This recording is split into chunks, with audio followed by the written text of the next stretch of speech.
Olá, pessoal! Eu sou Carol Negrin, professora de Biologia aqui de Estratégia Vestibulares, e aqui vão 100 dicas para gabaritar Biologia.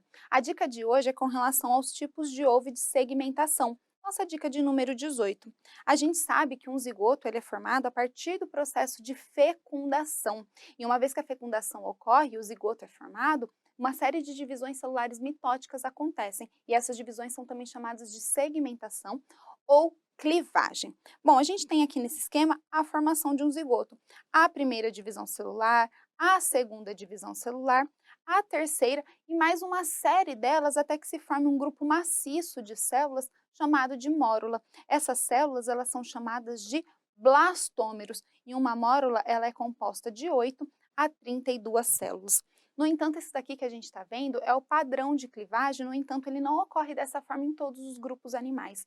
Isso porque cada animal pode apresentar um tipo diferente de ovo. E esses ovos, eles variam com relação à quantidade de vitelo que apresentam. A gente consegue ver aqui que, dependendo da quantidade de vitelo, o ovo ele pode ser chamado de oligolesto, heterolesto, telolécito ou centrolesto. Ovos oligolestos apresentam pouca quantidade de vitelo e esse vitelo está distribuído de maneira uniforme por todo o ovo. Ovos heterolestos já apresentam grande ou moderada quantidade de vitelo e esse vitelo se concentra no que a gente chama de polo vegetal, enquanto o citoplasma livre de vitelo fica mais concentrado no que a gente chama de polo animal. Ovos telolestos apresentam grande quantidade de vitelo e esse vitelo fica muito concentrado na maior parte do ovo, que é chamado de polo vegetal, e o citoplasma fica restrito a uma região aqui discoidal chamada de polo animal. E por fim, os ovos centrolestos apresentam grande quantidade de vitelo que fica concentrada no centro do ovo. Essa quantidade de vitelo vai influenciar no padrão de segmentação porque o vitelo ele dificulta as divisões celulares, tornando-as mais lentas. É importante você saber também que os ovos oligolestos ocorrem em equinodermos e mamíferos, já os ovos heterolestos ocorrem principalmente em peixes e anfíbios, e os ovos telolestos acontecem principalmente em aves e répteis, e por fim os centrolestos, que ocorrem em artrópodes. Bom, dependendo do tipo de ovo, a gente vai ter uma segmentação que pode acontecer em todo o ovo ou em parte dele. Dessa forma, as segmentações elas são chamadas de holoblásticas ou meroblásticas, e ainda elas apresentam subdivisões. Vamos olhar isso daqui aqui. Na segmentação holoblástica igual, ela acontece em todo o ovo e de maneira uniforme. Dessa forma, esse tipo de segmentação ocorre em ovos chamados de oligolécitos, que apresentam pouco vitelo.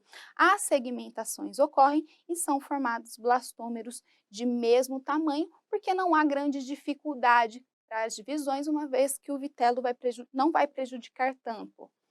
Com relação à segmentação holoblástica desigual, ela também acontece em todo o ovo, mas de maneira desigual. Por quê? Porque acontece nos ovos heterolestos, que apresentam aquele polo vegetal e o polo animal. O polo vegetal, que é onde a concentração do vitelo. Se o vitelo dificulta as divisões celulares, elas serão mais lentas e serão formadas células maiores do que no polo animal, onde serão formados blastômeros menores. Dessa forma, gente, nós temos a formação de blastômeros de tamanhos diferentes, que são chamados de micrômeros e macrômeros.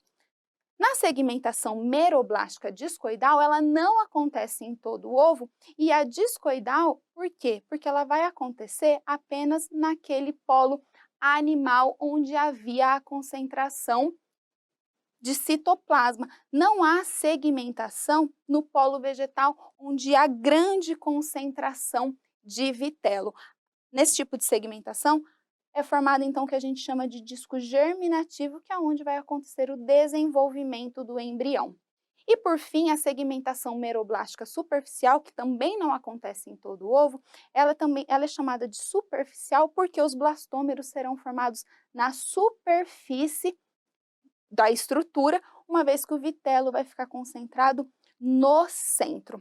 Bom, pessoal, essa foi a nossa dica de número 18, ainda vem muito mais por aí. Se você gostou, curta, compartilhe e a gente se vê na próxima dica. Até lá, tchau, tchau!